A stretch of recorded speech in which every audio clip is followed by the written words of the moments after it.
SSC second SLST তো কি বলবো আর কিছু বলার মতো নেই।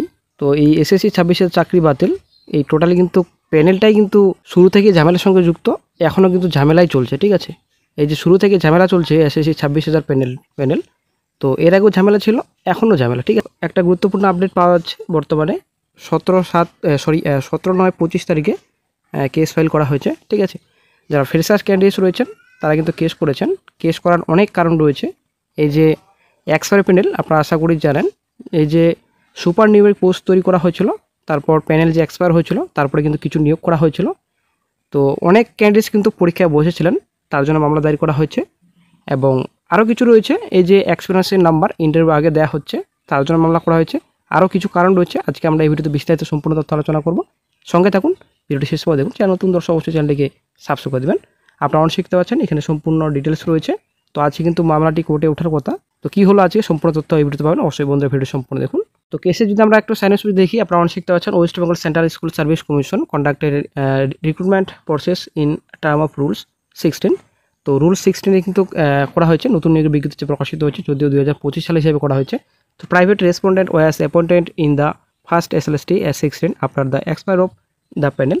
তো এক্সপায়ার প্যানেল কথা কিন্তু বলা হয়েছে এখানে। তো on 22/4/24 honourable division bench had specially passed order disabling the candidates appointed after expired panel operating in any future recruitment process and further directed them to refund the benefits of prudently obtained remuneration from the state exchequer. They have been specially categorized as tainted candidates. তো 22/4/24 তারিখে honourable division bench যে রায় দিয়েছিল, আশা করি আপনারা জানেন। তো সেই রায় কিন্তু কোনো রকম পালন করেনি এসএসসি রাজ্য সরকার। তো এখানে কিন্তু বলা হয়েছে এক্সপায়ার অফ প্যানেল কোনোরকম কিন্তু পরীক্ষা বসতে পারবে না, এবং এই যে টাকা কিন্তু রিফান্ডের কথা বলা হয়েছে। এক্সপায়ার অফ প্যানেল যেটা সুপার নিউমেরিক পোস্টের কথা বলা হয়েছিল, সেটা কিন্তু টাকা রিফান্ডের কথা বলা হয়েছে। এবং এই যে বেনিফিটস, আগামী দিনে বেনিফিটস কিন্তু কোনো রকম পাবে না। তো এখনও কিন্তু বেনিফিটস দেওয়া হচ্ছে। তো তার জন্য কিন্তু মামলাটি দায়ের করা হয়েছে, আশা করি আপনারা জানেন। এই যে নিয়োগের বিজ্ঞপ্তিতে তো এক্সপায়ার অফ প্যানেল যারা ক্যান্ডিডেটস রয়েছেন, চাকরিহারা রয়েছেন, তারা কিন্তু পরীক্ষায় বসেছিলেন। তো তারপর এখানে রয়েছে order and judgement passed by the honourable supreme court of India date 3/4/25। তো 3/4/25 তারিখে যে জাজমেন্ট দেওয়া হয়েছিল, সেই জাজমেন্টও কিন্তু সেম একই কিন্তু বলা হয়েছিল। তো এখানে যেটা বলা হয়েছে আপনি দেখতে পাচ্ছেন, selection process and yet commission has failed restrict the person appointed after expire panel. তো এখানে কিন্তু ক্লিয়ার কিন্তু বলা হয়েছে। তো আমরা যদি একটু শর্ট লিস্ট অফ ডেটস দেখি, তো 22/4/24 তারিখে যে রায় দেওয়া হয়েছিল ডিভিশন বেঞ্চ থেকে, এখানে সম্পূর্ণ ডিটেলস রয়েছে। যেটি যে এক্সপায়ার অফ প্যানেল, তো এক্সপায়ার প্যানেল নেক্সটে কিন্তু কোনো রকম বেনিফিটস পাবে না, সেটা কিন্তু ক্লিয়ার বলা হয়েছিল জাজমেন্টে। এবং 3/4/25 তারিখে যে জাজমেন্ট দেওয়া হয়েছিল সুপ্রিম কোর্টের তরফ থেকে, সেম একই কিন্তু রায় দেওয়া হয়েছিল। তো তারপর যেটা এখানে বলা হয়েছে যে petitioner had taken the written examination held. তো 7/9/25 তারিখে পরীক্ষা হলো 9-10, এবং 14/9/25 তারিখে পরীক্ষা হলো 11-12-এর। সেই পরীক্ষাতে কিন্তু যারা এক্সপায়ার প্যানেল ছিল, ক্যান্ডিডেটস যারা চাকরিহারা ছিল, তারা কিন্তু পরীক্ষা বসেছিলেন। তো তারপর যদি আমরা একটু পয়েন্টস অফ ল দেখি, তো আপনারা অনেক শিখতে পাচ্ছেন। Weather to initiate fresh selection process the West Bengal central school service commission 29/5/25। এখানে যেটা আপনাদের সিলেকশন প্রসেসের কথা বলা হচ্ছে ফ্রেশ। তো published one rule, namely the West Bengal school service commission selection for appointment to the post of assistant teachers for upper primary level of classes except work education and physical education classes 9, 10, 11, 12 rules 25. In the aforesaid rule, WBCSC is especially awarding 10 marks for prior teaching experience which is in violation to the article 14. তো article 14 কিন্তু violation করা হচ্ছে। এই যে রায় দেওয়া হয়েছিল গত 3/4/25 তারিখে, সেই রায় দেওয়া হয়েছিল আর্টিকেল 14-এ কিন্তু ভায়োলেশন করা হচ্ছে। এই যে বর্তমানে এসএসসিদের চাকরিহারাদের 10 নম্বর দিচ্ছে, তো সেই সিদ্ধান্ত কিন্তু আর্টিকেল 14-কে ভায়োলেশন করছে, এটা কিন্তু বলা হচ্ছে ক্লিয়ার। পশ্চিমবঙ্গ স্কুল সার্ভিস কমিশনের নিয়োগ প্রক্রিয়া নিয়ে বিতর্ক যেন শেষই হচ্ছে না। প্যানেলের মেয়াদ শেষ হওয়ার পরেও নিয়োগ এবং অভিজ্ঞতার জন্য অতিরিক্ত 10 নম্বর দেওয়ার নিয়মকে চ্যালেঞ্জ করে কলকাতা হাইকোর্টে নতুন মামলা দায়ের করা হয়েছে বর্তমানে। আসলে একটা বিশাল বড় ব্রেকিং। ফ্রেশার চাকরি প্রার্থীরা এই মামলাটি করেছেন, যা রাজ্যের হাজার হাজার প্রার্থীর ভবিষ্যৎ উপর প্রভাব ফেলতে পারে। তো মামলার প্রধান বিষয়বস্তু কী ছিল, আশা করি আপনারা বুঝতে পারলেন। তো প্যানেলের এই যে মেয়াদ শেষ হওয়ার পর নিয়োগ করা হয়েছিল, আশা করি আপনারা জানেন সুপার নিউমেরিক পোস্ট যে তৈরি করা হয়েছিল।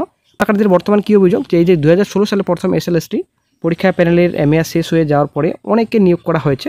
সুপ্রিম কোর্ট এবং কলকাতা হাইকোর্টের ডিভিশন বেঞ্চের রায় অনুযায়ী এই ধরনের নিয়োগপ্রাপ্তদের টেন্টেড বা অযোগ্য প্রার্থী হিসেবে গণ্য করা উচিত। তা সত্ত্বেও তাদের নতুন নিয়োগ প্রক্রিয়ায় অংশগ্রহণের সুযোগ দেওয়া হয়েছে, তা আইন বিরুদ্ধ। অভিজ্ঞতার জন্য 10 নম্বরের সুবিধা নতুন নিয়োগ প্রক্রিয়ায় পূর্ব অভিজ্ঞতা সম্পন্ন শিক্ষকদের অতিরিক্ত 10 নম্বর দেওয়ার একটি নিয়ম রাখা হয়েছে। মামলাকারীদের মতে এটি সাংবিধানিক 14 নম্বর ধারায় সমতার অধিকার লঙ্ঘন করা হয়েছে। যাদের যুক্তি এর ফলে ফ্রেশার প্রার্থীরা লিখিত পরীক্ষায় বেশি নম্বর পেয়েও পিছিয়ে পড়বেন। এই নিয়মটি একটি অন্যায্য সুবিধা তৈরি করছে এবং যোগ্য প্রার্থীদের বঞ্চিত করছে। তো মামলার উল্লেখ করা হয়েছে যে সুপ্রিম কোর্ট এবং কলকাতা হাইকোর্টে প্যানেল মেয়াদ শেষ হওয়ার পরেও শিক্ষক নিয়োগকে অবৈধ বলে ঘোষণা করছে। 2022 সালে একটি রায়ের স্পষ্ট বলা হয়েছিল যে এই ধরনের প্রার্থীর ভবিষ্যতে কোনো নিয়োগ পরীক্ষায় অংশ নিতে পারবেন না। তার সত্ত্বেও কমিশন 1806 জন টেন্টেড প্রার্থীর তালিকা প্রকাশ করেছে এবং তাদের নতুন পরীক্ষায় বসার সুযোগ দিয়েছে, যা আদালত আদেশের সরাসরি লঙ্ঘন করেছে। মামলাকারীরা আরও উল্লেখ করেন যে 2019 সালে 12 মার্চ 27 জানুয়ারি নবম, দশম, একাদশ, দ্বাদশ শ্রেণীর প্যানেলের মেয়াদ শেষ হয়ে গিয়েছিল। এরপরেও যারা চাকরিতে যোগ দিয়েছিল তাদের নিয়োগের বৈধতা নিয়ে প্রশ্ন তোলা হয়েছে। চাকরি প্রার্থীদের বর্তমানে উদ্বেগ এবং ভবিষ্যৎ কী রয়েছে, এই মামলাটি রাজ্যের চাকরি প্রার্থীদের মধ্যে ব্যাপক উদ্বেগ তৈরি করেছে।